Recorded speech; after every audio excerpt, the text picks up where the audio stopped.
Work, understanding how to socialize and communicate with your team. So wonderful life lessons here on the baseball diamond. More than 25 students were able to play in a game and skills challenge thanks to the special ball and bases. We are getting ready for our next weather maker. We've had a very unsettled pattern, multiple days with showers and storms. That unsettled pattern continues tonight. Notice the rain and the storms are still to our west. This is all happening as a cold front moves east. We'll have that chance for showers and storms tonight and another chance for showers and storms tomorrow. But we're talking a much nicer and drier forecast for the weekend. We'll have plenty of sunshine and comfortable fall temperatures. Coming up, I'll have a closer look at the timing of the storms and just how high the temperatures get for the weekend in my full forecast in about 20 minutes. Back to you. All right, Jasmine, thank you. Well, coming up on Fox 45 News at 6 o'clock, another Maryland state's attorney comes forward laying out his concerns with the state's juvenile justice laws. What has Howard County's top prosecutor frustrated? And car thefts showing no signs of slowing down. Another victim shares their story with Fox 45 News as we press for answers.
Another state's attorney echoing calls for change to hold young criminals accountable. Why he says Annapolis isn't doing enough to help.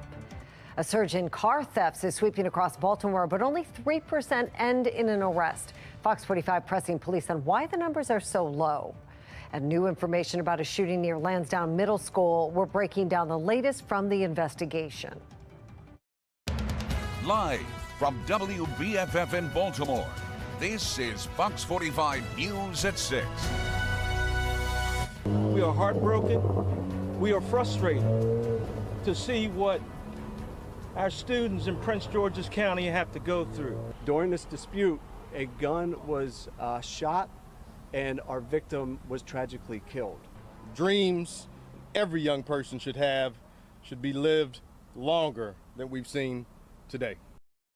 Well, crime and violence keeps the tight grip around young people in Maryland. Yesterday, a 16-year-old girl in Prince George's County shot and killed just steps away from her high school. It was one of 2 cases of gun violence near a Maryland school. In Lansdowne, 2 14-year-olds are in custody after a shooting forced 3 schools to go on lockdown. Good evening, everybody. I'm Mary Bubala. Thanks for staying with us. All of this comes as lawmakers are set to meet tomorrow to address why more and more young people are being touched by crime and violence. We have team coverage on the crime crisis surrounding Maryland young people and the efforts to address it.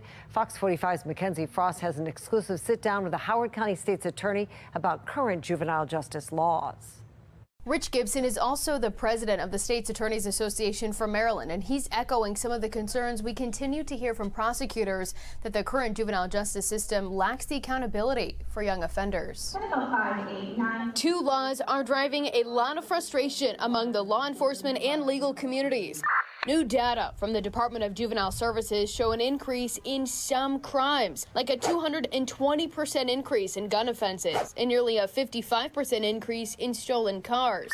Young people don't always think action and consequence the way they should. Rich Gibson, town prosecutor in Howard County, says action in Annapolis has led to inaction in the courtroom for young criminals. Some of our laws that have been passed recently do make it a little more challenging for us to hold them accountable, and that's sort of playing a role in some of the issues we're seeing at the moment. How so? So there are many different laws. So for instance, we cannot detain for misdemeanors any longer. The laws have changed recently where we're not allowed to detain for technical violations of probation. Beyond the Interrogation Act and Juvenile Justice Reform Act, Gibson says DJS's system for probation isn't effective. Right now, probation is limited to a maximum of 2 years for misdemeanors and 3 years for felonies. The probation endpoint is where Gibson says the system breaks down. Whether or not the person has actually addressed the root causes of their criminality, whether or not they've actually gotten better, that is not the driving fact. It's, did the period of time run? If the period of time is run, you're back out. And of course, that doesn't help the juvenile become a more positive member of our community. It doesn't help them get past their problems, and it certainly doesn't make our society any safer. To fix the breakdown, Gibson and the State's Attorneys Association he leads will participate in Wednesday's House Judiciary Committee hearing. The goal, hear from stakeholders about what's not working within the juvenile justice system. We're going to discuss some of the friction points we see in terms of where the law is now that are inhibiting or making it harder for us to keep our community safe. What's the biggest friction point right now? It's hard to say one. There are several friction points. Again, the inability to arrest for misdemeanors. I would say the inability to speak to youth. He's not alone in raising red flags about the Interrogation Act, limiting when and how police can question kids, either as suspects or a witness. You can protect a child and also protect society. If we deter that communication, we inhibit our ability to address crime. I'm not saying that there shouldn't be some parameters, and we can discuss what those parameters are. With just one hearing scheduled, conversations will have to continue behind the scenes for lawmakers to address the juvenile crime crisis in January. Do you think that lawmakers will really take this seriously when session returns? Yeah, I believe that lawmakers, again, we're all partners. I do believe they're acting in good faith. Gibson, optimistic about a violent crime trend that continues to impact young people and communities across Maryland. Gibson says he also wants to see lawmakers tackle the root causes of crime instead of focusing so much attention on reducing the penalties once a crime is committed. In the newsroom, Mackenzie Frost, Fox 45 News.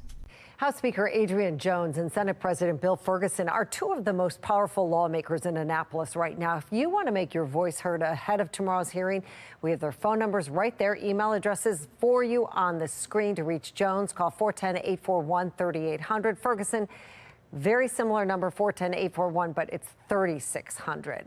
And that brings us to our question of the day. Can lawmakers wait to change the current juvenile justice laws? So far, 96% of you say no. To make your voice heard, head to foxbaltimore.com/vote.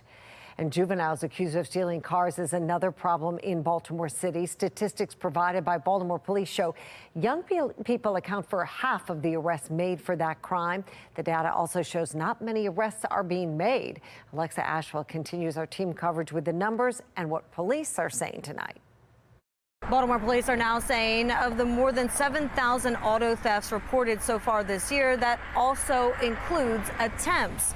Just yesterday, criminals were successful in stealing a car right here from our Fox 45 News parking lot, as this crime continues to impact dozens of people each day. The surge in auto thefts still sweeping across Baltimore, and the majority of criminals are getting away with the crime. According to the latest data posted by Baltimore police, of the 7,077 auto thefts reported so far this year, there have been 215 arrests. That's 3%. A 3% chance that stealing a car or attempting to steal one in Baltimore will land a criminal in handcuffs. That statistic alone is a sort of a commentary of where we are. That's a city in need of solutions. An average of 27 auto thefts are reported each day across Baltimore. Right here is where I was parked. A Fox 45 News employee becoming one of those victims just this week. Surveillance cameras capturing criminals stealing Kiera Atkins' car from the station parking lot in a matter of minutes. I was mad. I'm mad. I'm watching 4 little kids, maybe 15, 16, jump out of a car 1:30 in the morning. Baltimore police investigating and even told Atkins her stolen car was picked up on a license plate reader on North Avenue. But her car still missing and those responsible unknown. As it applies to auto theft, I mean, I really think you got to focus on consequences. Former Baltimore Police Deputy Commissioner Jason Johnson weighing in on what it will take to slow what Baltimore leaders stress is a nationwide issue. Mayor Brandon Scott and Acting BPD Commissioner Rich Worley have acknowledged the problem. The city recently distributing 3,000 wheel locks to stop criminals and joined a lawsuit against Kia and Hyundai that argues its faulty equipment has made it easy for these cars to be stolen. But even Worley has admitted a lack of consequence, particularly for juvenile offenders, is a problem. Of the 215 arrests, 104 of those are juveniles, police say. The mayor this summer, you know that I think there's something need to change, calling for a revamp of the state juvenile system. But how much longer can Baltimore afford to go at this rate? It's frustrating. As dozens of people fall victim to the crime each day. I have to go through all this other extra financial situations with this.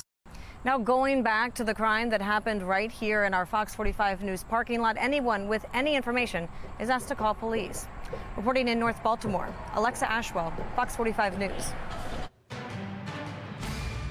Fox 45 News is learning more information tonight about the shooting that put 3 schools on lockout in Lansdowne Monday. Baltimore County Police say 2 teens, 14-year-olds, have been arrested on handgun charges.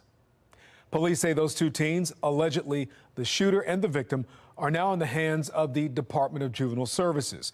Police also confirmed that the firearm allegedly involved was a ghost gun, which doesn't have a serial number and can't be traced by police.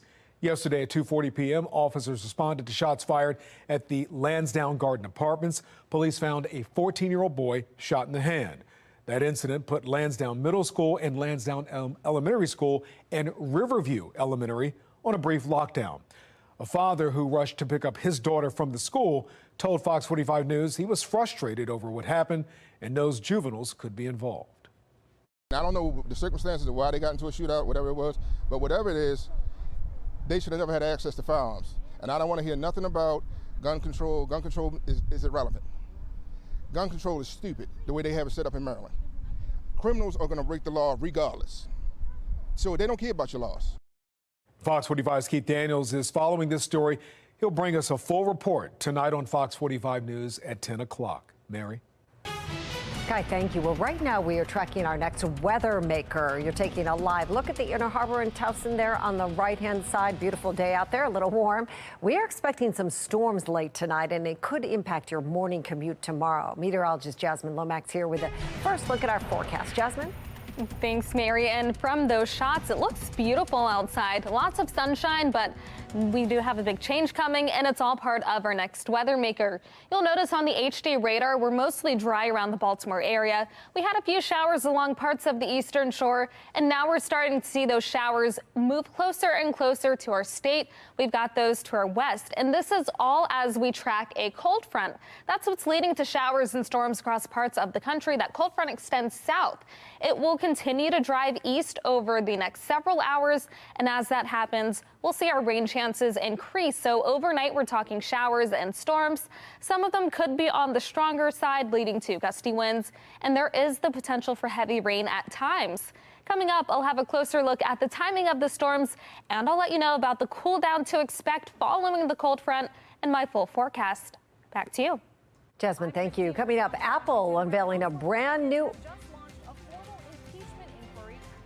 I'm Christine Frizzell in Washington, where House Republicans have just launched a formal impeachment inquiry into President Joe Biden. The evidence they say they have and the chaos we expect.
Tonight, House Republicans say their case against President Joe Biden has been building to the point they feel they have enough evidence to launch an impeachment inquiry into him.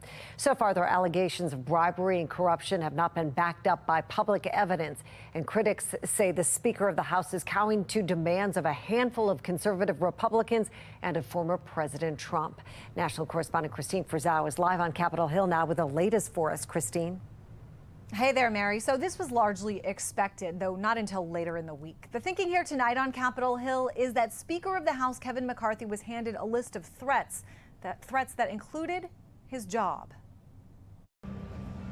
House Republicans back on Capitol Hill, wasting no time getting down to what they see as the people's business. Today, I am directing our House committee to open a formal impeachment inquiry into President Joe Biden. Speaker of the House Kevin McCarthy making it official, following what he says is mounting evidence of then Vice President Joe Biden's involvement in his son Hunter Biden's business dealings. The president joined on multiple phone calls and had multiple interactions. Dinners resulted in cars and millions of dollars into his son's and his son's business partners.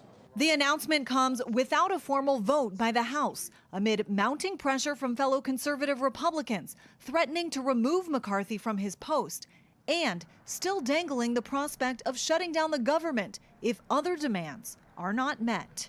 No continuing resolutions, individual spending bills or bust, votes on balanced budgets and term limits, subpoenas for Hunter Biden and the members of the Biden family. The days of reckless spending without consequence are over. Those demands expected to be tacked onto the current fight over passing a budget or continuing resolution by September 30th. Madam Speaker, Democrats, meanwhile, calling out GOP lawmakers for extreme hypocrisy, choosing to investigate Joe Biden's family, but not Donald Trump's. We have records of a $110 billion arms deal between the U.S. and Saudi Arabia that was inflated at the direction of Jared Kushner. Now, the White House also responded to the impeachment inquiry. Spokesman Ian Sam saying House Republicans have been investigating the president for 9 months and they've turned up no evidence of wrongdoing, calling the move, quote, extreme politics at its worst. And Christine, this is obviously somewhat expected, playing out, we know, in the House, but how are Republicans in the Senate responding? Yeah, so this is interesting. Republicans in the Senate have actually been working together, playing nice on passing these 12 Senate appropriations budget bills in a bipartisan basis. They say that they're not paying much attention to what's going on there, that they're just focused on what they have to do. But Senate Minority Leader Mitch McConnell was asked about this, and he said he didn't have any advice for Speaker McCarthy. He said the House has a whole different set of challenges. Mary? Very interesting. All right, Christine, live on Capitol Hill tonight for us. Thank you. Well, trending now, Apple's new iPhone 15 comes with a notable charging change. The company is switching from Lightning ports to the USB-C cable. If you own a Mac, it is the very same charger. Apple is being forced to phase out its Lightning port cables because of a new European Union law. It requires all small and medium-sized electronics to use the USB Type-C charging standard by the end of 2024. Well, TikTok is betting big on e-commerce. The company officially launching TikTok Shop in the U.S. It's an in-app marketplace where content creators with more than 5,000 followers can earn commission from posting TikTok videos using products. A TikTok spokesperson says more than 200,000 sellers have already registered for TikTok Shop. Right now, you're taking a look over the harbor and over Towson. You can see a little bit of blue sky in the background. It's dry right now, but on the HD radar, you can see those showers and storms all ahead of our next weather maker. That will lead to the chance for showers and storms tonight. Currently, though, temperatures in the mid-80s over Baltimore. That heat index coming in right around 86, so still a little bit humid. We've got temperatures mainly in the mid to upper 80s outside. Those numbers will gradually cool overnight.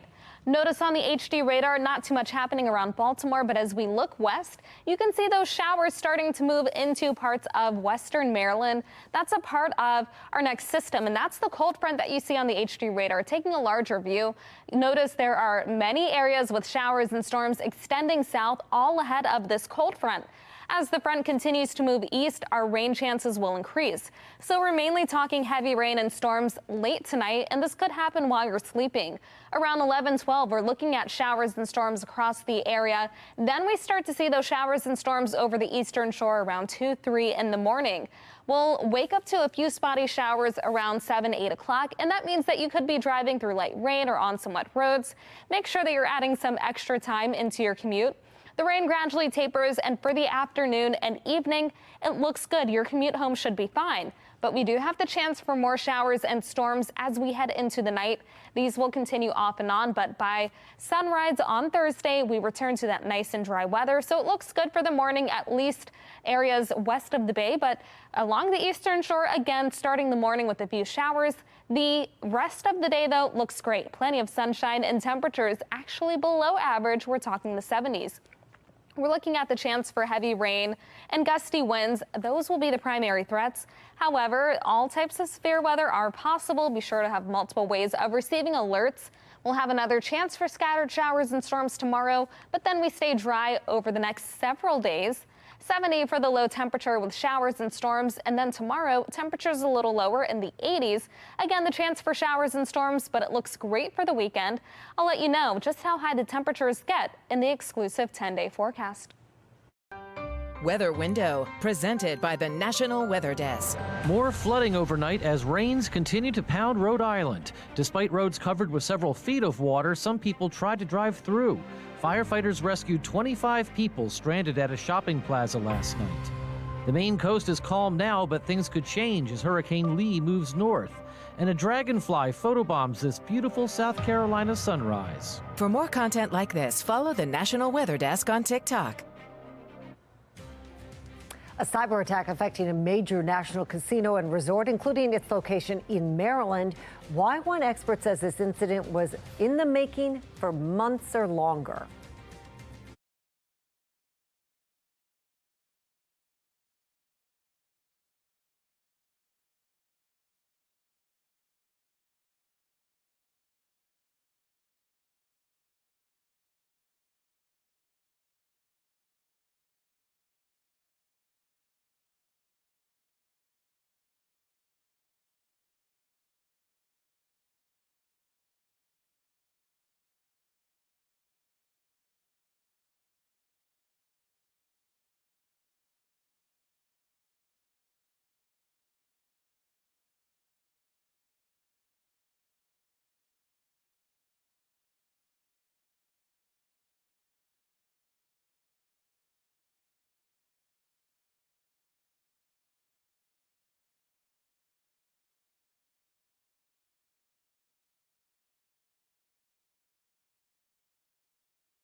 It is being called a cybersecurity issue affecting MGM casinos and resorts here in Maryland and across the nation.